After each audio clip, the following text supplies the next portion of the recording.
Buenas noches, amigas y amigos que nos sintonizan a esta hora por Washington TV, la televisión del futuro ahora. Reflexiones políticas con este servidor René Núñez Rodríguez. Hoy vamos a tratar un tema por demás interesante y apasionante, porque tiene que ver con esas características estructurales que sustentan un proceso de desarrollo nacional. Y la referencia que traigo esta noche la hago con la mejor intención analítica política de que en la medida que vayamos analizando todas estas variables, todos estos factores, vayamos pensando en el país latinoamericano donde hacemos vida, donde pertenecemos, y comparemos, porque de esa comparación tal vez a lo mejor los liderazgos de nuestros países no lo han querido entender. Son las razones por las cuales América Latina sigue en una situación que no es sostenible en algunos casos, que no se mantiene y que, como dicen en mi pueblo, vamos del tingo al tango, picos en nuestro proceso de desarrollo. Y ningún país latinoamericano ha logrado dar el salto para alcanzar ese primer mundo. Y el tema de hoy que traemos para analizarlo a título comparativo, repito, son unas 8 fortalezas estructurales que han hecho de la sociedad norteamericana un éxito en su proceso de desarrollo y que los ha caracterizado de manera permanente, sostenible, sustentable.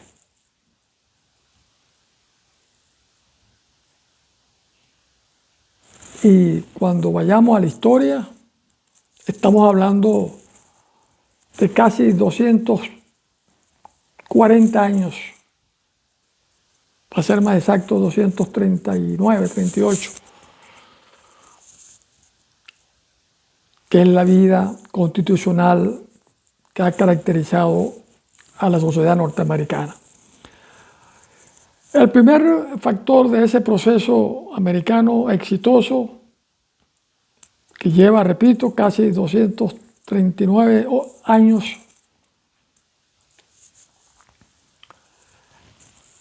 es la influencia que tuvieron de la cultura británica en su historia colonial. Una influencia que comienza a trasladarse a través de los migrantes británicos entre los siglos XVII y XVIII y que vinieron a los Estados Unidos en búsqueda de mejores condiciones de vida y de productividad. Ahí está la clave de esa cultura, de ese legado histórico que va a ser determinante en la vida después de los Estados Unidos. Una influencia productiva, de producción. Las primeras avanzadas de estos inmigrantes británicos se establecieron en la costa atlántica de Estados Unidos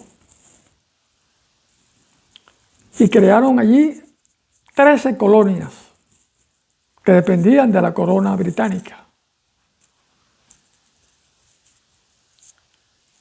Y se la llevaron muy bien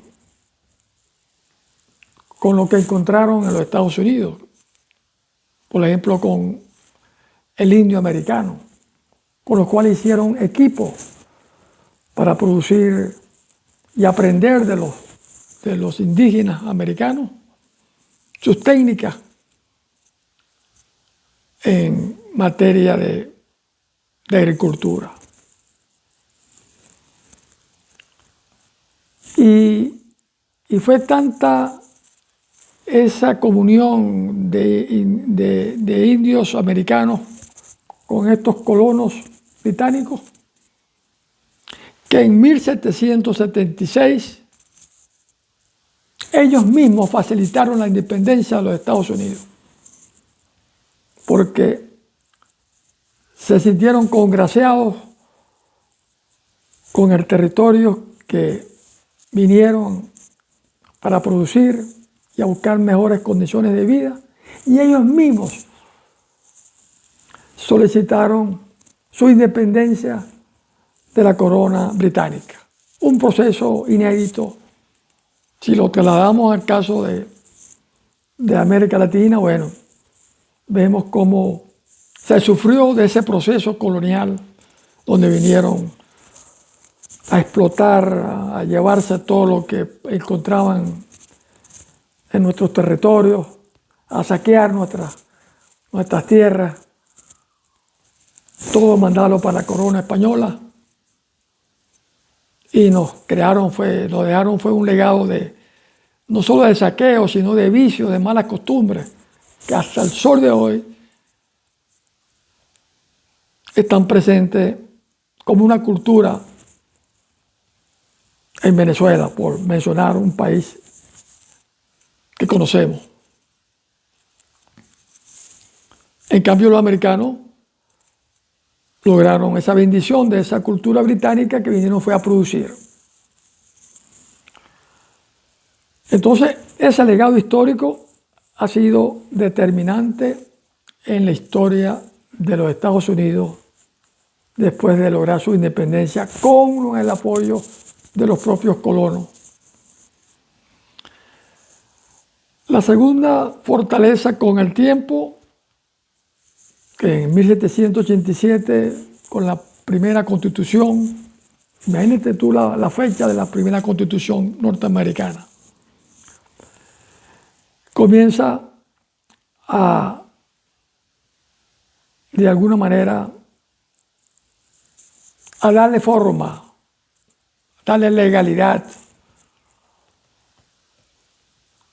a darle orden a la convivencia norteamericana.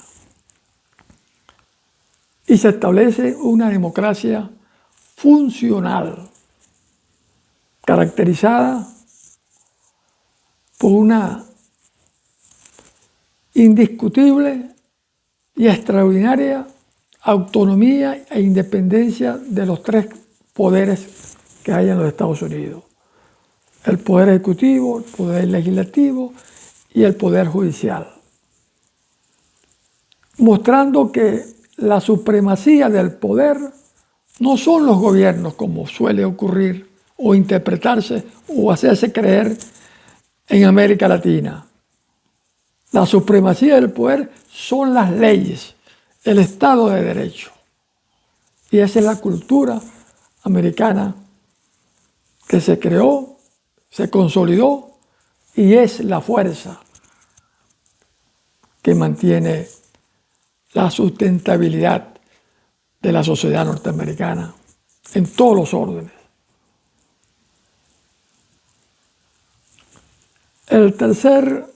La tercera fortaleza, sin duda, ha sido su sistema federal, el federalismo puro,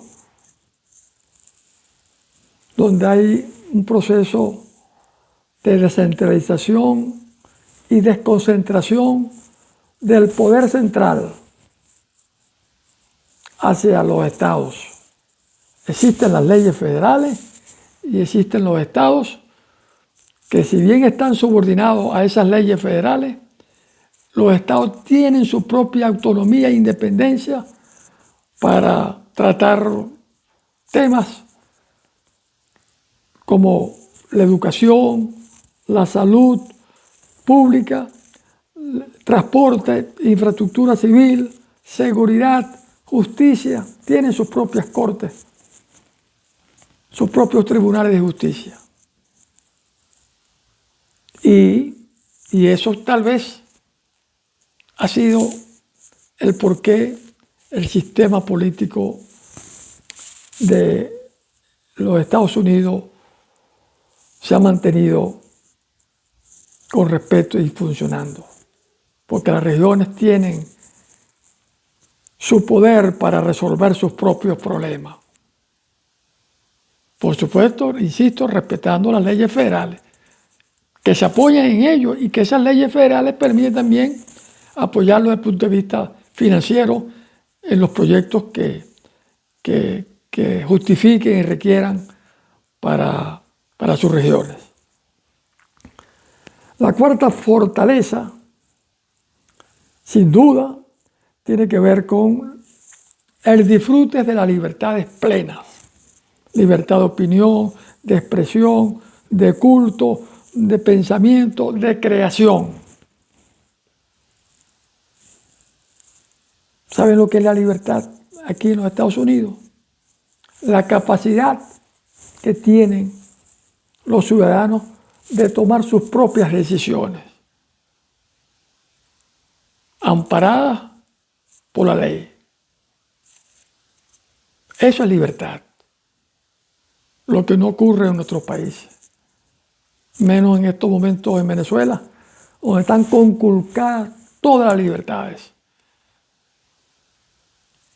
donde no hay separación de poderes, donde los poderes están subordinados al poder ejecutivo, quien los domina, les impone y los obliga a decidir lo que tengan que decidir, como ocurrió el 28 de julio del 2024, cuando se expresó la soberanía popular del pueblo a través del voto, eligiendo a Edmundo González Urrutia, y no le quisieron reconocerle su victoria, ni reconocer la Constitución, menos la soberanía en que se apoya una Constitución, la soberanía de la mayoría.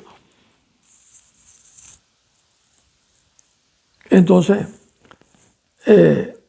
no hay libertades en Venezuela. En Estados Unidos no solo hay libertades, sino que todos los ciudadanos son tratados de igual manera ante las leyes, un trato igual ante las leyes. En otro país no. Ahí están las influencias de los que están en el poder para imponer y decidir, y los ciudadanos no tienen poder de decisión, no tienen libertad de decisión.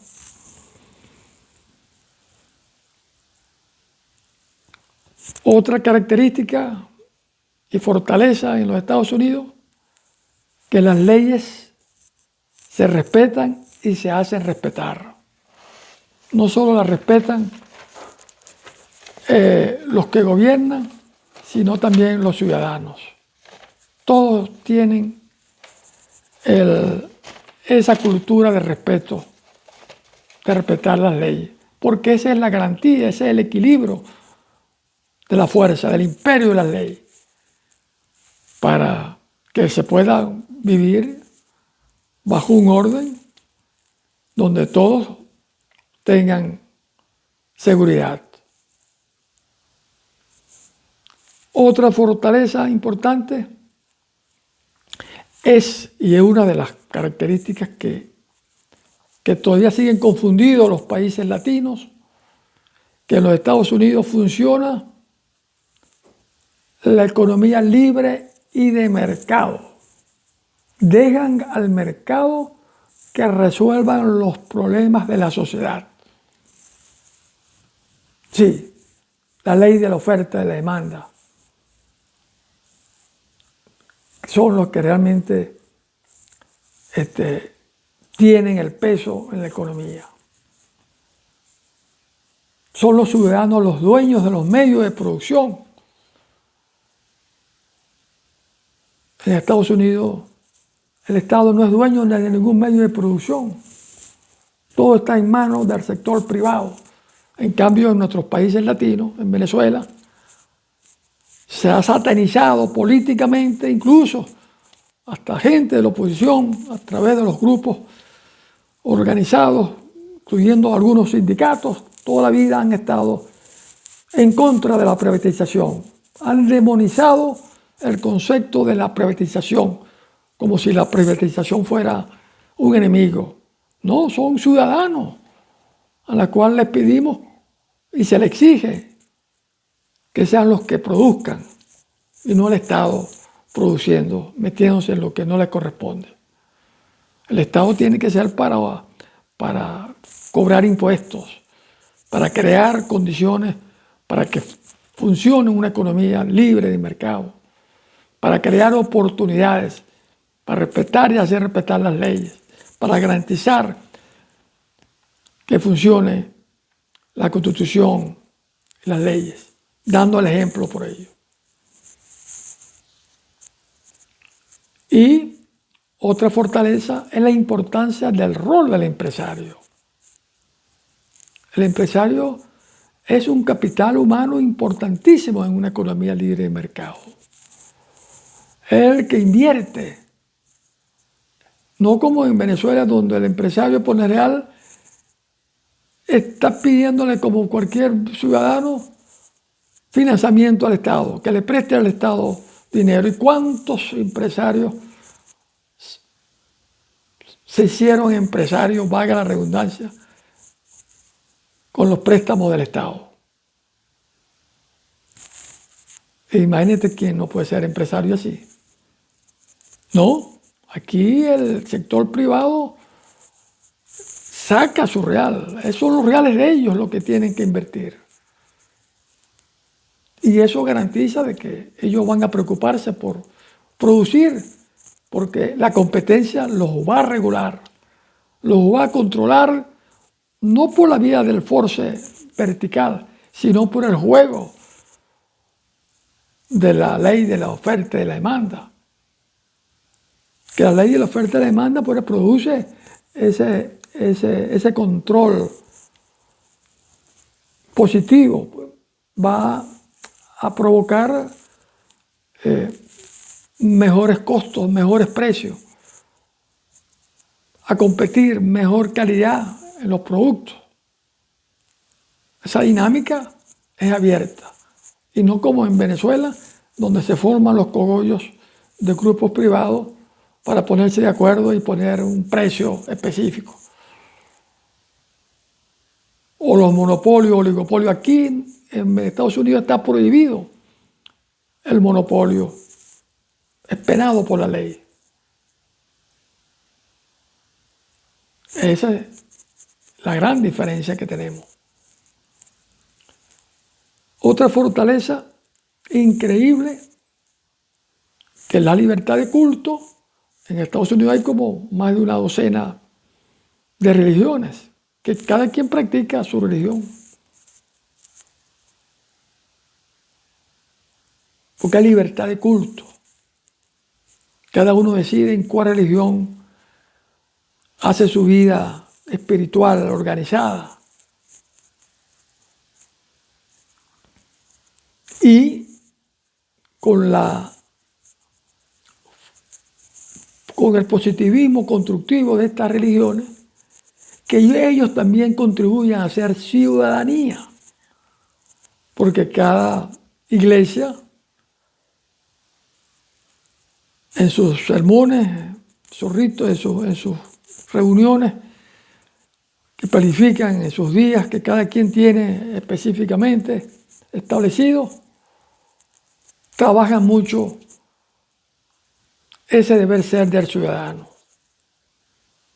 Por supuesto, orientado bajo la orientación, valga la redundancia, de Dios.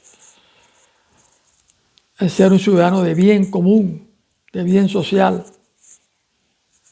Y eso contribuye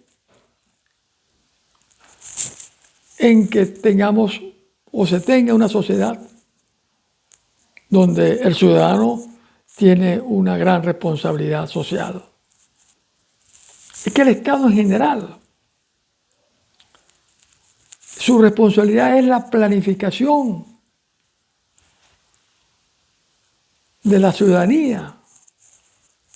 Ahí es donde se centra y se concentra todo el esfuerzo de la gobernabilidad del Estado, porque el Estado se debe a los ciudadanos y el motor del desarrollo es el trabajo. El ciudadano es el responsable de su vida. Es el que tiene que decidir a dónde quiere llegar, a dónde tiene que emprender todo su esfuerzo creativo, intelectual, productivo y decidir las metas que quiere superar. Pero depende de él. Mientras que el Estado te facilita y te da la garantía del Estado de Derecho para que seas libre de ese emprendimiento, de lo que tú quieras como ciudadano surgir en tu vida y tu familia. Esa es la responsabilidad del Estado. Pero el ciudadano es el centro de la planificación del Estado norteamericano. Todo se debe a ellos. Todo lo que se hace es pensando en el ciudadano.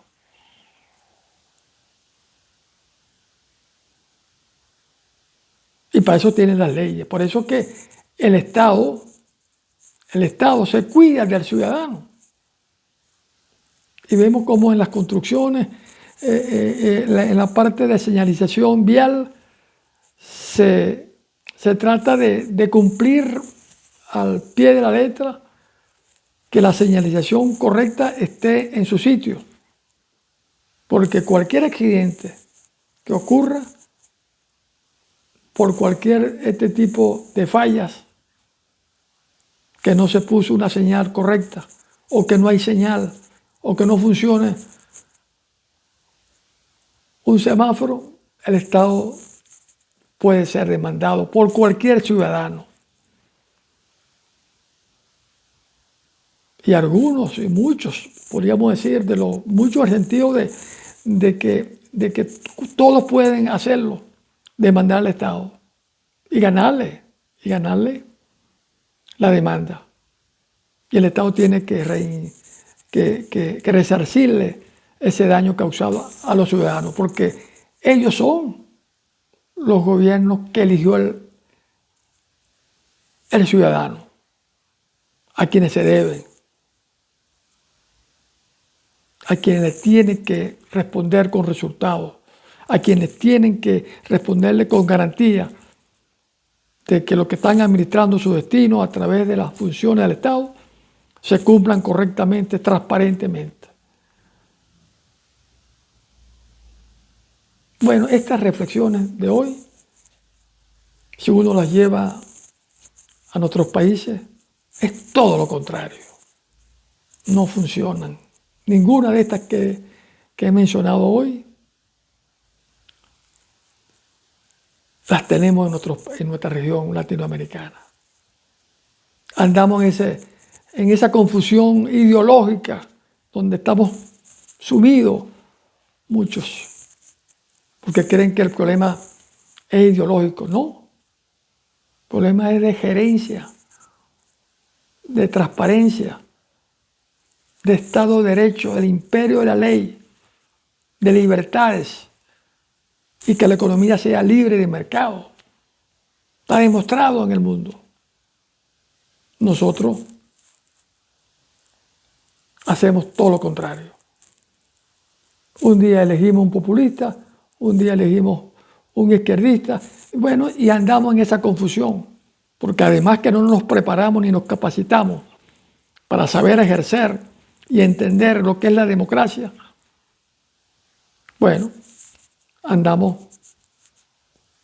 equivocándonos, como se equivocó Venezuela en 1998, para que este proyecto de socialismo del siglo XXI, que ya lleva 26 años en el poder, hoy tengamos a la Venezuela destruida, con todas sus empresas quebradas, técnica y financieramente, con una descomposición social lamentable, donde hay un sistema de opresión, donde se inflige el miedo, el terror, para obligarlo a la obediencia sin discusión, porque no se puede discutir nada, no se puede criticar nada. Esa equivocación nos ha costado sangre, sudor y lágrimas.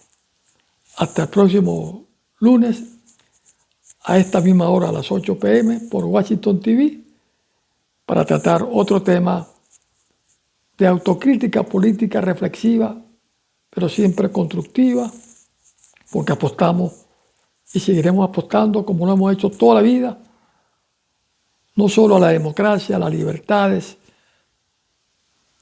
a la economía de mercado, sino también a la humanización de nuestras sociedades. Buenas noches.